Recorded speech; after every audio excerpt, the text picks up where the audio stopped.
Welcome, everybody. This is Doug McCall from the International School Health Network, a member of the FRESH Partnership. Welcome to this session on the International Technical Guidance on Sexuality Education, which has been published recently by UNESCO. It's my pleasure to welcome you to this session, which is part of several webinars organized by the FRESH Partnership on different topics. The session will be recorded, and we will be posting any links or additional documents on the FRESH website. There is a webinars page at the FRESH website, which I will post to the session a little bit later on. But if you found the webinar information, you can find the FRESH Partnership website. So it's my pleasure to introduce Janelle Babb, who is the program officer responsible for this file for UNESCO. And I think she's been working with a number of colleagues on this session, one of whom we hope to get on during the session after we've begun. So Janelle, if you'd like to start your presentation. And again, I'd like to encourage people to ask questions or make comments as Janelle is making her remarks, and then we'll come back to them, read them out loud, and discuss them as we go to near the end of the session. So Janelle, welcome. Thank you, Doug. Thank you, colleagues. Good morning or good afternoon, depending on where in the world that you are.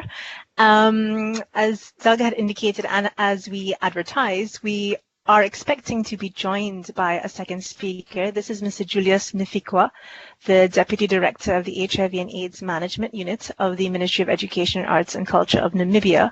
However, Julius is traveling and is hoping to connect with us while he is traveling. And while we have him on email, we seem to be having some technical difficulties bringing him onto Skype. So I hope we do manage to bring him on. It'll be disappointing if we didn't. The idea being that we wanted to share some first-hand country experience around CSE and CSE implementation, but no doubt we'll have colleagues on the call as well who will be able to bring their own experiences around CSE implementation to the discussion. So and we're looking forward to getting to the interactive discussion by going through this orientation to the revised technical guidance on sexuality education.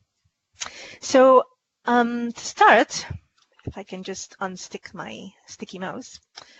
To start, I wanted us to sort of leave the train station together, as it were, in terms of our understanding about what we mean when we talk about comprehensive sexuality education, or CSE.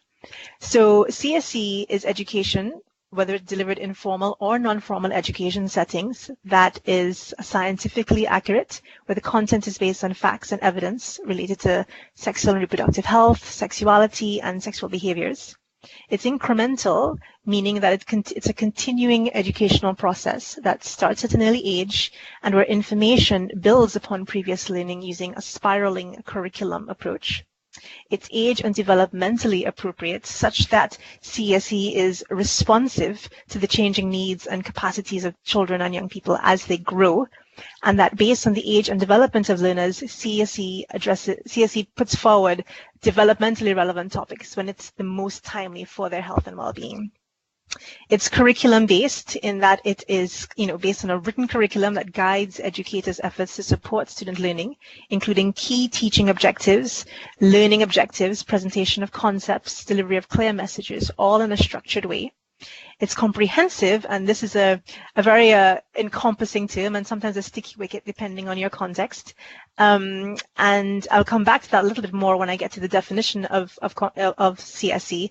But suffice it to say, comprehensive refers to the breadth and depth of topics and content that is delivered to learners over time as part of CSE education. It's based on a human rights approach. It's based on gender equality. It's culturally relevant and context appropriate. It contributes to the formation of fair and compassionate societies in that it's transformative, and it enables young people to develop life skills to support their healthy decision making.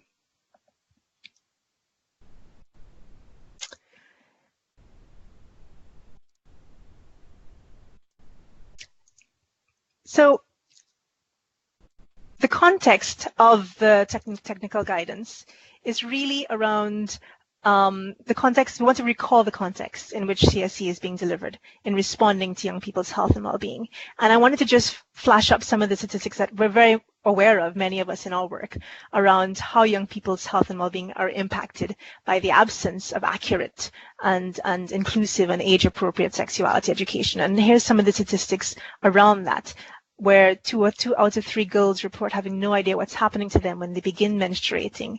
That pregnancy and complications of pregnancy and childbirth is a second leading cause of death among 15 to 19-year-old adolescent girls. That 90% of births to teenage mothers occur in the context of child, early, and forced marriage. And the alarming statistics about violence, including gender-based violence, affecting young people on their way to or from or in schools, and the startlingly low percentage of accurate and comprehensive knowledge about HIV prevention and transmission. So essentially, our young people are receiving confusing and conflicting information about relationships and sex as they make the transition from childhood to adulthood. And this has led to an increasing demand from young people for this reliable information, which prepares them for a safe and productive and fulfilling life. And CSE is meant to respond to this demand, empowering young people to make informed decisions about relationships and sexuality, and helping them to navigate this world where gender-based violence, including gender inequality, early and undetected pregnancies, HIV, STI infections, all still pose a serious risk to their health and their well-being.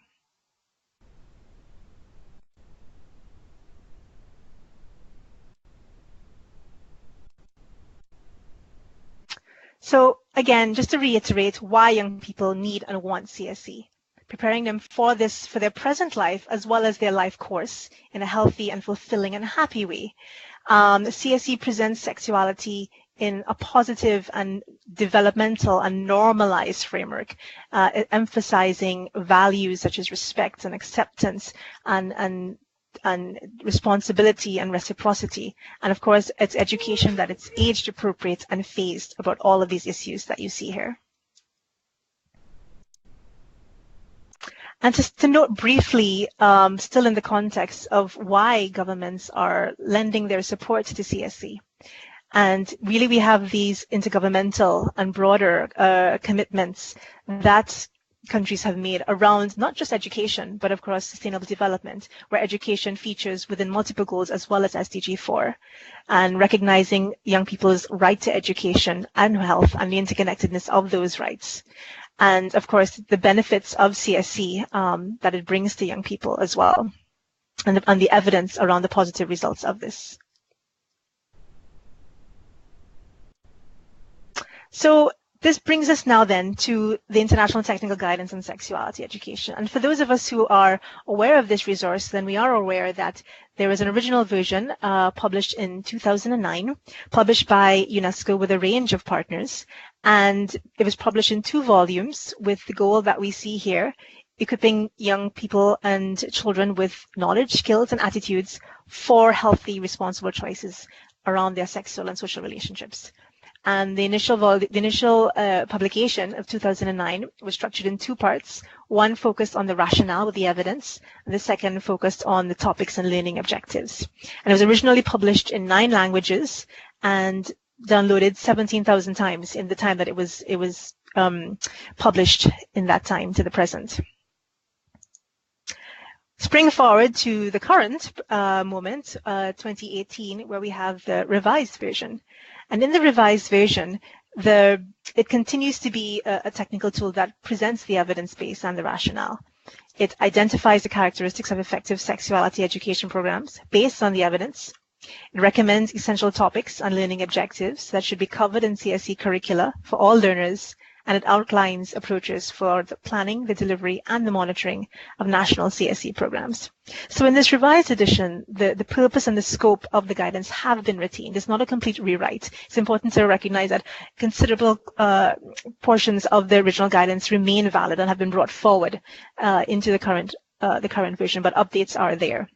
And it continues to aim to support curriculum developers and program managers to create and adapt national CSE curricula that's appropriate to their context, along with effective implementation and monitoring measures. It's also a key resource for advocacy in favor of young people's health and well-being. It continues to be voluntary and non-mandatory, and we emphasize this element of the guidance. And the updated version was published with additional partners. The original guidance was published with UNAIDS, UNFPA, UNICEF, and WHO. And in this new iteration, we've brought on UN Women as a new partner, which represents some more lateral thinking and anchoring of the dimensions of CSE. So why do we need technical guidance on CSE? Well, for the reasons that we see here, that there are many misconceptions and concerns that are raised when CSE programs are initially proposed at country level. So it's important to have a clear understanding and response to the questions and the concerns and accurate responses for education and health ministry, staff, school, principal, teachers, so that who may be unsure in some way of the need for the education or health sectors to provide CSE, or maybe reluctant to do so because they lack the confidence or the skills, or maybe not convinced by the evidence. So this is a tool, it's a supportive tool that for ministries working or NGO partners working with young people on their sexually reproductive health and their knowledge to develop and implement CSE programs of good quality. And the guidance continues to be relevant for these audiences working in government and non-government, working among young people and other stakeholders working in adolescent sexual and reproductive health and education alongside rights and gender equality. A quick note about the process of creating this update. It was an 18-month-long process, and it involved a new and updated evidence review, which consolidated the evidence review from the 2009 version, and the new evidence review that was commissioned last year. The evidence review was commissioned by UNESCO and carried out by the University of Oxford Centre for Evidence-Based Intervention. And alongside that, we also had a review of curricula and curricular frameworks from different regions in the globe on sexuality education, and that was done by Advocates for Youth. It was also, the development process was also followed by and supported by a global CSE advisory group comprised of a range of expertise and perspectives on adolescents and young people's sexual reproductive health and education. And then we had some broad consultation processes in face-to-face meetings at regional, national and global level, as well as some online perspectives as well. So now to the juicy bits. And again, for those of us who are familiar with the original guidance and who may have already gone on since this new version was released in 2008 to dive in to see what's new and what's different, I can just sum it up right here. So we've already touched on up-to-date evidence and some implementation lessons. And it's important to distinguish between the two because the evidence review, which is already available as a standalone document online, had very strict methodology and limitations as to what made it into the review. But we felt it was also important to complement the findings of that sort of robust analysis, methodological analysis, with the lessons of practitioners and experts in the field from implementation as well. We have the key concepts, topics, and learning objectives, which have been considerably enhanced and expanded. And I'll come back to that in detail in a couple of more slides. The guidance reflects a deeper understanding of CSE, the relevance of CSE to young people's overall well-being, not just reproductive health. Again, it frames it with a positive approach, moving it out of a disease prevention framework and into a more holistic and development and health promoting framework. It reaffirms the position of CSE within a rights space and a gender equality context, and of course the contribution to multiple SDGs, as noted earlier. So I wanted to go now to the updated evidence review, and the revised guidance, the evidence review that was done, as I said, consolidated and reaffirmed really the findings of the 2009 evidence review. And so that some of the conclusions are really continue to be valid, continue to be applicable, and really emphasizing the positive impact of sexuality education on sexual behavior and health. And some of the main conclusions include these positive effects on young people's knowledge, their attitudes, related to their reproductive health and their sexual decision-making and behaviors. reaffirm that we know what we already know, that sexuality education does not increase sexual initiation, sexual activity, or risk-taking behaviors. That abstinence-only programs are not effective in delaying these risk behaviors or sexual initiation. That gender-focused programs bring added value to the impact of sexuality education. They're more effective than those programs that are gender-blind in achieving these outcomes. That programs that are delivered with fidelity have the greater impact on the desired outcomes. And CSE programs are most impactful when there is a corollary access to reproductive health services, and when there's also broad engagement with other influences in young people's lives, such as parents. What's also new in the guidance is a really clear and elaborated definition of CSE, which is something that was rather weak in the prior version. And this here is this new definition of CSE, which I can let you read, but really talking about all of these different domains that are relevant to the development of a young person: the cognitive, the emotional, the physical, and the social aspects. And actually in the guidance, there's some spiritual elements as well that it brings into the concept of values and attitudes. And we can see here what it's intended to do, that empowerment that enables to realize their health, well-being, and dignity, develop respectful social and sexual relationships, consider their own choices and how these affect their well-being and how their choices affect the well-being of others, and understand and ensure the protection of their rights, as well as the rights of others throughout their lives. To complement this expanded definition of what CSE is, could we also move into what CSE intends to do?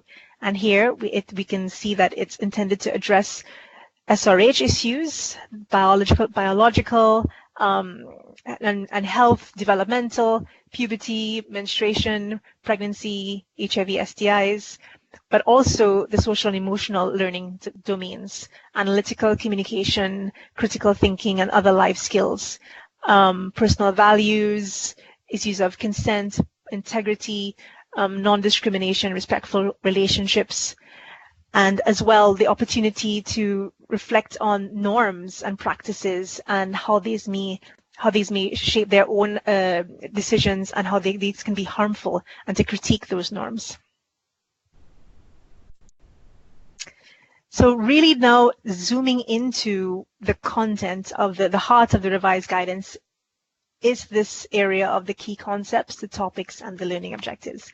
And I've done a little screenshot there. It's kind of small for you maybe, but in the next couple of slides, I'll be pulling them out a little bit so you can get to see some of that detail. So what we have then is a 3-tier of concepts, topics, and learning objectives. And these are illustrative, and it's important to say that because the guidance is not prescriptive, and the idea is to point teachers and facilitators in the direction of the important knowledge and attitudinal learning objectives that need to come out of different lessons. But of course, we couldn't possibly list all of the possible learning objectives, so we illustrate with them in this way. So they're meant to be age appropriate and then sequenced to become increasingly complex. Again, coming back to this idea of a spiraling curriculum approach across these four age groups. And we can see that there are 8 key concepts in all, covering the 3 domains of learning: knowledge, attitude, and skills. So just to zoom in again a little bit further, so you can see the range, the breadth of topics that we want to touch on as part of the comprehensiveness of CSE. So relationships and the topics that are there, values, rights, culture, and sexuality, understanding gender. We have violence and staying safe, skills for health and well-being, the human body and development, sexuality and sexual behavior, and sexual and reproductive health. Now, these are not meant to be taught I mean, they're numbered 1 through 8, but they're not meant to be taught in a linear fashion, because within each of these concepts, the content spirals up from the lowest age group to the highest age group. So in theory, the class or the teacher is sampling lessons appropriate for that age group across multiple key concepts and topics that complement and reinforce each other simultaneously. So I wanted to flag some content here that was in the original guidance and is reintroduced in the updated version, which is that it's important to acknowledge that there are many contexts in which CSE is being implemented, and also to acknowledge that national programs that contain content on sexuality education and sexual reproductive health may not be called CSE, quite frankly. And what becomes important is not so much the terminology of CSE, but the idea that the education young people are getting is comprehensive.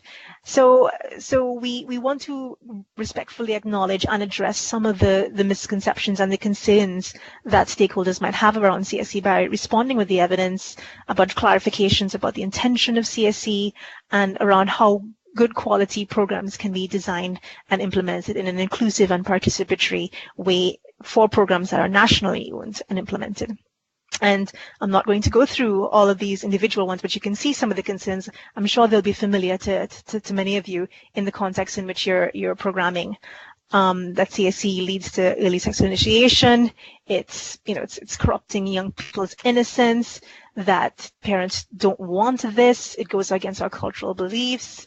It's too difficult, teachers can't do it, they're not comfortable, and so not that some of these things aren't true, they're not myths, but they are concerns that need to be taken on board and worked through with stakeholders in order to implement effective national programs. So I wanted to end now then just on some final reflections as to why we promote the guidance and what the guidance is really is there to do. It's a resource, it's a tool. It's meant to, for those countries who want to design and implement good quality national programs on sexuality education, help them to shape those programs, not only in terms of content, but around the quality processes of development and who needs to be involved and the kind of strategies and thinkings that need to happen around design and implementation and monitoring as well. So we want the guidance to be able to be a useful resource to partners working in education and health education to do all of these things here, build support, increase awareness, and really enhance the quality of programs. Just to say finally that the current version of the guidance, which was launched and released online in January, up until this moment has had more than 40,000 downloads, and that's only the English language version. We have in production right now French and Spanish versions, which should be out by the end of this month. We have other languages coming on this year in Russian, Arabic, Portuguese, Japanese. We've had multiple promotional and orientation sessions at different regional and global events that are relevant, including ICASA, the International Conference on AIDS in Southern Africa, and at CSW. So different spaces where we really want to draw attention to the fact that this resource is available and that it is up to date, and to continue to work with countries in the way that we have been. It's part of our day-to-day work to shape national processes around curriculum review and teacher training and program monitoring around sexuality education. That will be how we continue to support implementation at country level. And I thank you so much for following me on this little orientation, and I welcome your feedback and your questions. Thank you, Janelle. It's Doug McCall here again. I've just made a note in response to one question. The slides and other documents will be posted at the address that I've posted in the chat box.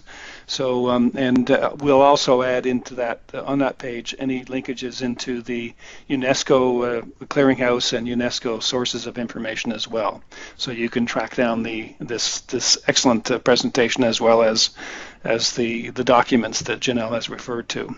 So I encourage you to either ask questions by clicking on your mic and saying hello, introducing yourself and asking your question or making a comment, or typing into the chat box as we go through the session.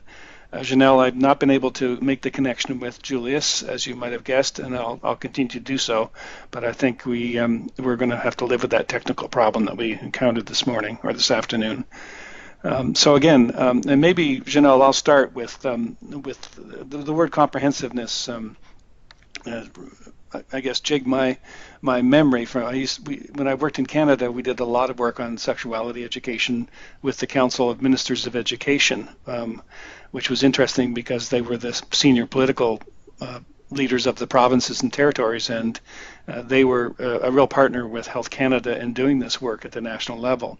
And so I guess the concept of comprehensiveness, I know, captures a lot of the sensitive issues that underlie this topic, and I guess I'm reflecting on how we sometimes tiptoed around that, but actually as we work through it, we would find that the vast majority of parents, the vast majority of the population was actually very supportive of having their children receive good information and education about sexuality in their schools. In fact, the question I had leading up to Janelle, is are there studies of parent attitudes towards sexuality education around the world?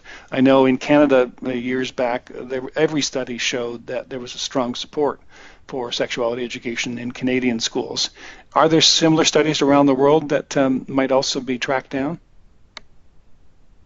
Thanks, Doug. Yes, actually, I don't know that there are some global cross-country analyses. When we had done in 2015, and we published a CSE sort of global status report, we were able to observe from different national studies that there was positive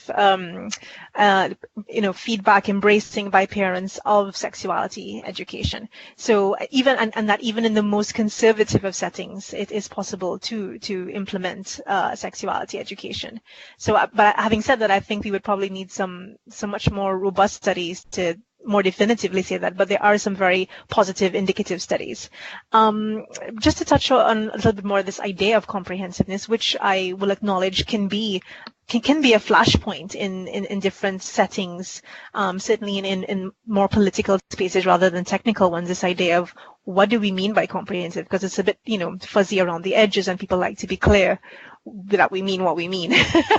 And that it's not a too much of a catch-all for things that countries might feel that they're not comfortable with having young people learn as part of public education.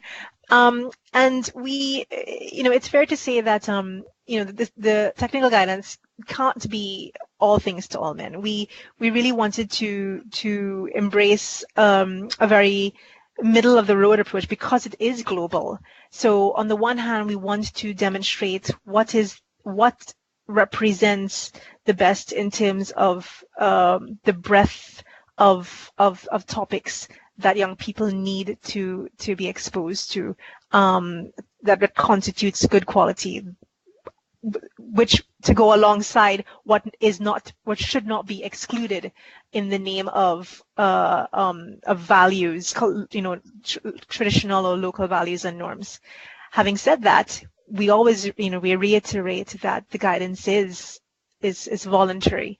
So what becomes important is how countries sit down with the technical guidance and work through a process with parents, with young people, with teachers, what content makes it into their national curricula. And even on the same sensitive topic, for instance, gender non-conforming students, what are the entry points for addressing gender non-conforming students and their issues and their needs? And there are entry points that might look different from context to context, including skills of empathy and respect, non-discrimination. So I think that that's the value of having the debate and not just throwing the baby out with the bathwater in that regard.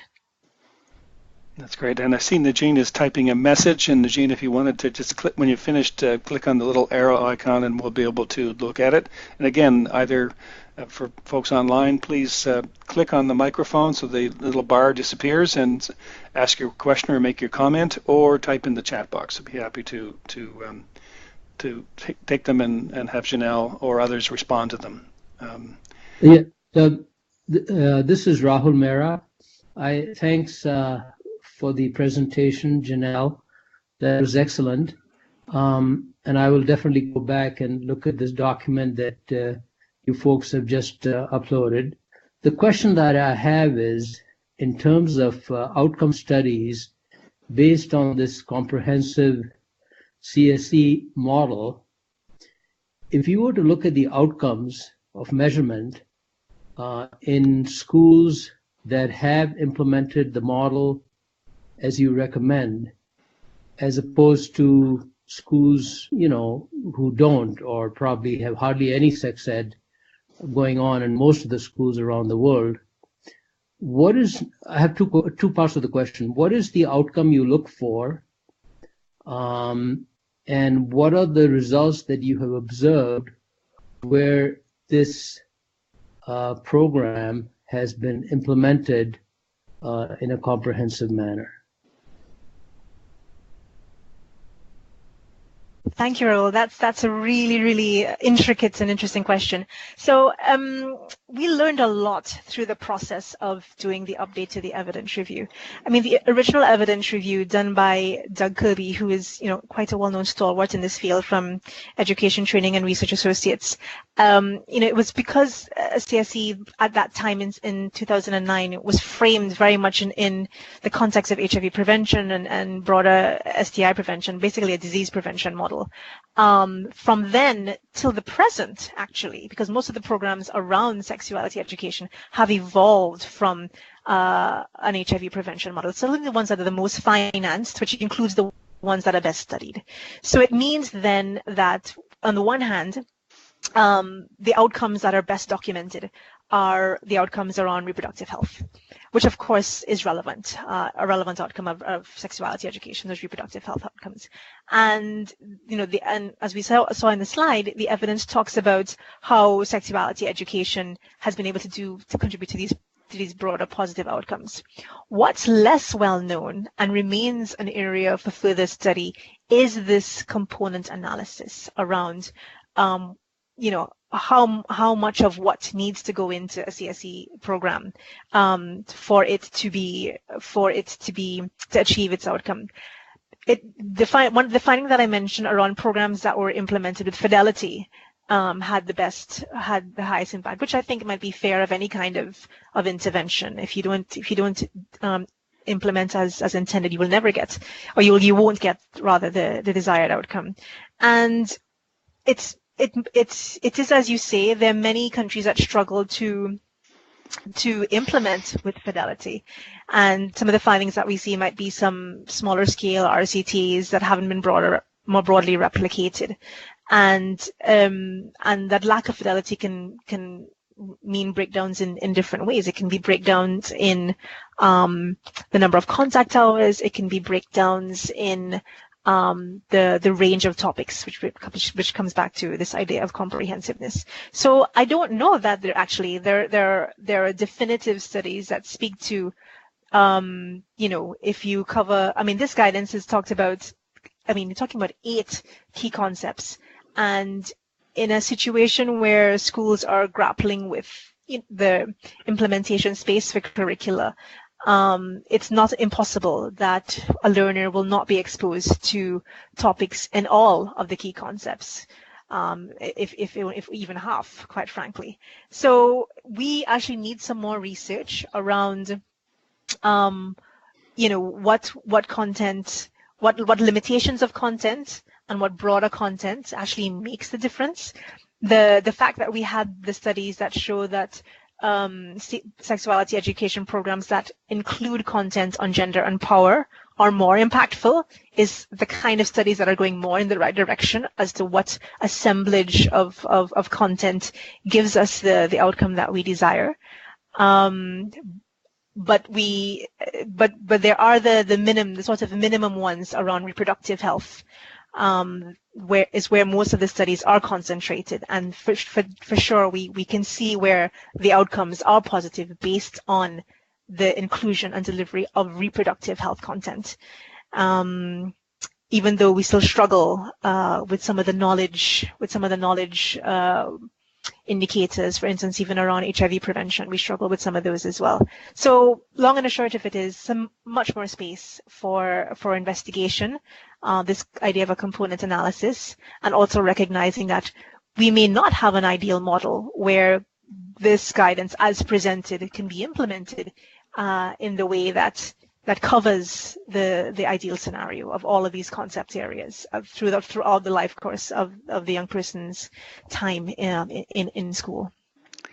Thank you, Janelle. I'm going to go to Najeen's question, which is looking at the guidance for out-of-school adolescents. Was that covered in the guidance, and if so, what does it show? Okay, the evidence review did not disaggregate between is that correct? Certainly it was because CSE was curriculum based. We recognize that curriculum based programs can take place in out of school settings, but I don't believe there was a stratification in the evidence review around topics that would be or outcomes rather that were different for young people in school versus out of school. There might be some, so that's something our position is that the content would be relevant regardless. But of course, the specifications of content and the language used in the delivery of the content would differ based on risk behaviors or the immediate needs of young people in different out-of-school settings. And of course, out-of-school settings could also mean, that can also be defined in different ways, as we know. It can mean non-formal education that takes place actually in a school compound, as well as young people who are not enrolled in school at all. So there are a couple of different permutations involved in there.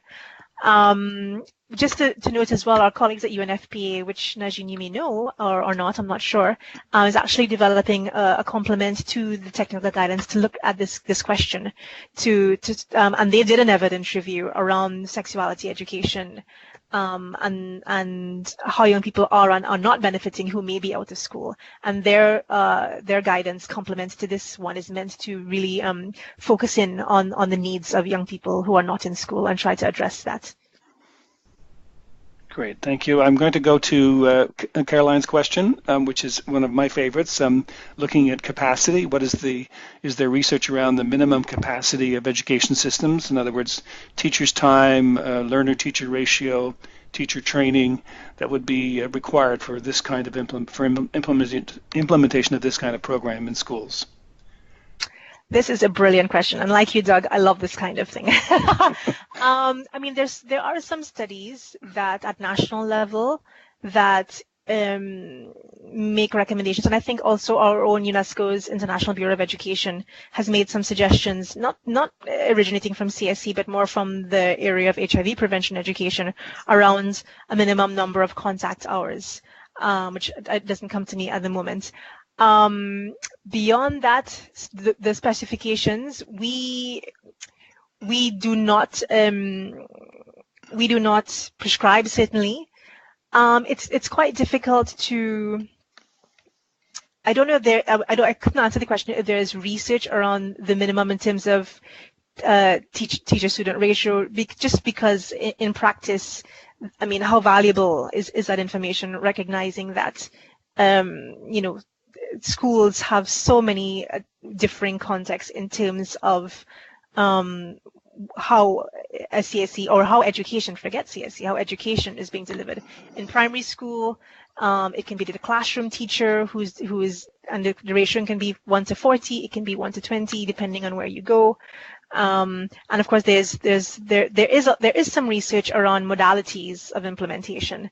The idea of standalone delivery versus integrated or infused subject delivery, and we don't position, because there's no definitive one over the other sort of evidence, we present the advantages and disadvantages of either approach, and only caution that whatever modality schools and education sectors decide to take on, it's because they have weighed those options, and that they plan for those options in terms of their teacher training and their timetable management and assessment strategies and that kind of thing. So the strategies around there are being proposed, but the research around, I couldn't say definitively that there is specific research around, how much training constitutes a trained CSE teacher. From our point of view, we would like this to be pre-service teacher training at the same level as any teaching certificate. But again, it'll be demand driven at country level in terms of what schools need. The other questions are on teacher-learner ratio and contact time. It would vary by context and also vary by what's realistic in terms of the country level, the country experience. Yeah, I think I'm going to jump in with that to add to that comment and say we actually have a very poor fact base for not only for sexuality education but for health education or life skills education. There are very few countries in the world that can actually report or estimate the time that's being used in classrooms for health or life skills education. It's a problem that the Fresh Partnership is addressing in a working group, trying to get that estimate of what actually exists.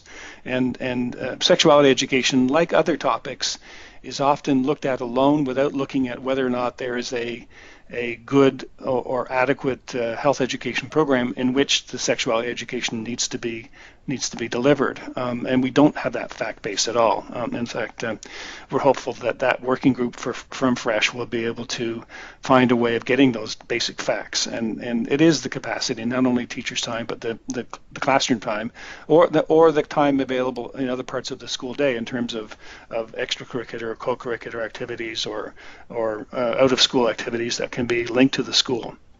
And so not only the research but the fact base is inadequate. Janelle, do you want to jump back in? Yeah, absolutely. Just to tag on to the end of that point, and then probably to go over to Janet's question in the comments bar as well. Because we know that this affective domain, social emotional learning, these kinds of content areas in education really don't get a lot of airtime in many even the most advanced educational contexts. It's still driven by cognitive and literacy and assessment-based type of learning. So we struggle with that, and because we struggle with that, probably there hasn't been the kind of evidence around what constitutes the ideal. Right now, where countries are making a provision, they're making a provision based on capacity and are probably less informed by evidence, even if it did exist, about what would be ideal time and all of these other elements around the quality aspect of it. Janet has raised a really interesting question around values and the kinds of backlash and resistance that still persists in some contexts. And she's saying information on condoms, disease prevention, contraceptives, and I would argue even content on menstruation and puberty in some contexts is considered sensitive. Do the studies mention the acceptability? I don't think it meant to measure the acceptability, but I believe there is reflection around this.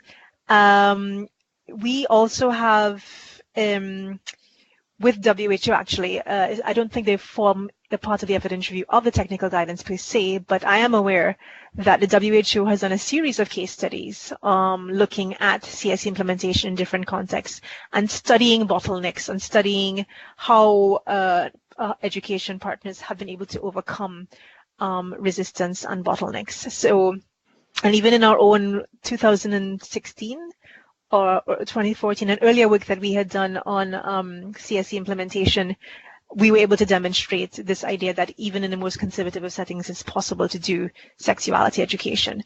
And sometimes the bottleneck is what it's called. Sometimes the bottleneck is how it's designed and who was at the table. So, and how it was introduced to the community. So I would say that there is some good movement at the level of countries and communities around this. And in many contexts, communities and NGOs, community partners are involved with schools in developing CSE curricula and programs.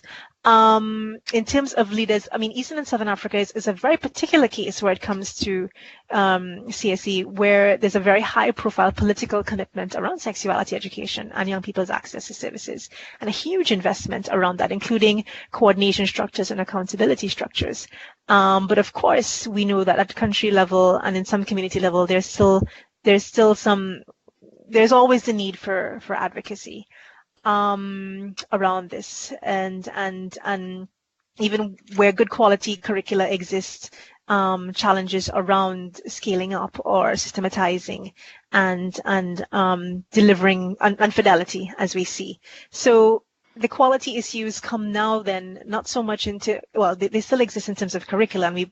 We have tools that allow countries to assess their curricula for comprehensiveness. It's called the SERAT tool, Sexuality Education Results and Assessment Tool. And then to help countries to, having looked at their curricula, look at the other bottlenecks. And then from an advocacy point of view, case studies like the WHO that help partners think about and strategize about and plan for potential fallouts and how to preempt those types of things. But I do think we still see some movement, and yes, there's always room for advocacy by all the partners involved.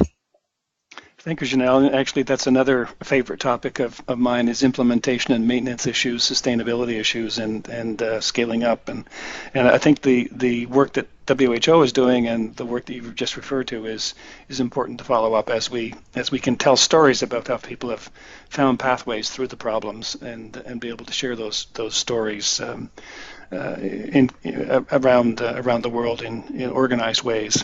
I have another question from Sophia, looking at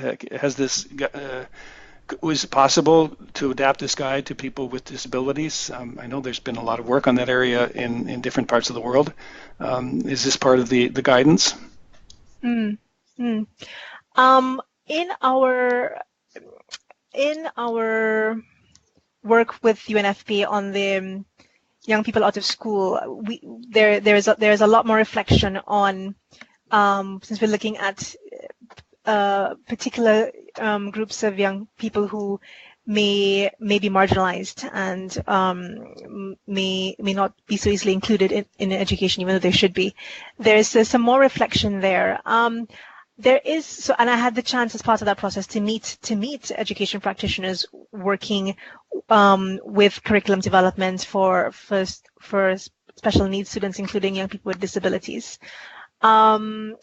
I couldn't say, so I don't want to say no. I think it's because it becomes a specialized exercise of working with curriculum practitioners for those learners to make the content relevant.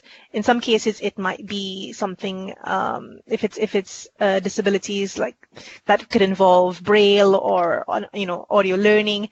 But then you also have the learning disabilities group of young people and how we can adapt the content if it's more picture-based learning, if it's more. So then it really becomes a specialist field, taking the subject matter that the content that the guidance puts forward and using the approaches that are specific to those audiences with the expertise of those the curriculum developers involved. So I would like to say yes, and also to recognize that there are already some tools on sexuality education that have been developed for young people in this group in different contexts. And I'm thinking specifically of some researchers I had met from South Africa who are working in this regard. Shall we go to Juliana's question, Doug? Yes, please. Yeah, just to read it out, what strategies do you recommend to sensitize teachers who are opposed to certain topics that are included in the curriculum? For example, sexual diversity. So, Juliana from Costa Rica. Juliana from Costa Rica. I think the answer to this question is two-pronged. One is the inclusiveness of curriculum development, and that curriculum development in the ideal scenario doesn't only involve subject matter experts, but classroom practitioners, academics young people. There must be a point for inclusion of parents, if not in the development process, so that when curricula is being written, we're already thinking of application at classroom level. So that sort of helps from early to sort of smooth out the kinks and to say, well, you know what, this isn't going to work well in my classroom at all. And then how that, when it goes into the classroom, and then the second part of that is not the development process, but the training process and the expectations that we have of teacher training. And we've learned so much in terms of capacity building around teachers and for sexuality education, not only from a pre-service model and an in-service model, but also the kind of pedagogical practice that many of our teachers are simply not exposed to, because this is social and emotional learning, and we are still sort of churning out highly capacitated teachers for teaching in a very didactic way. So when we take a sensitive topic in a pedagogical construct that doesn't facilitate that, it only complicates matters even further. So if I can come back to the example I made earlier about, which is Juliana's example around sexual diversity, where I was in a curriculum adaptation workshop the other day, and moving curricula that was developed in Asia Pacific into the Eastern and Southern African context. And there were LGBTI lessons and specific outcomes, well, not outcomes, but topic areas that looked at discrimination in the context of gender non-conforming students. And in that scenario, we talk, is it possible to talk about it? How can we talk about it? And then the entry points were around the life skills. They were around what it means to be in the box and outside of the box, and to be excluded and to be included, and to be respectful, to have empathy for others regardless of differences. So these are the kinds of strategies that we need to help our teachers employ when it comes to the point of translating a curriculum into a lesson plan. But it starts with curriculum design that takes on board the concerns and the perspectives of the teacher. Great. We have a couple of questions that I'll come back to near the end, one of them including a thank you. Wanted to come to the diagram on the screen now with the word icons there. I think that's a really good way of depicting the kinds of scope that we talk about in terms of comprehensiveness, and I guess it's emphasizing what the FRESH partners say is the need to focus the resources on the issues or the aspects that are most relevant to the local context. And if you actually go through those words, looking at them, you'll see that a lot of it deals with the relationship issues that young people face as they grow up, and putting it into that context is very important, which then leads you back to a life skills or health education kind of a framework. And so always taking that positive developmental or over the life course kind of perspective helps to keep this grounded in terms of what the primary concerns, in my view anyway, of young people is their need to form relationships with others as they grow older and become adults. So I think that's a good depiction of that kind of need. I had one research question before we go, Janelle, and it may not be an answer, but in this area in particular, we know that health education, life skills education, sexuality education does transmit knowledge and attitudes successfully, and there are studies that look at different aspects, be it teenage pregnancy or condom use or specific things that have been studied. But I think we also might want to look at it's hard to measure behavior in this particular topic, as one might imagine, but or to report accurately on behavior, self-report on behavior. But one aspect I think we need to explore is looking at how behavioral intentions, and there's good research to show that health education can affect behavioral intentions, to have a personal action plan.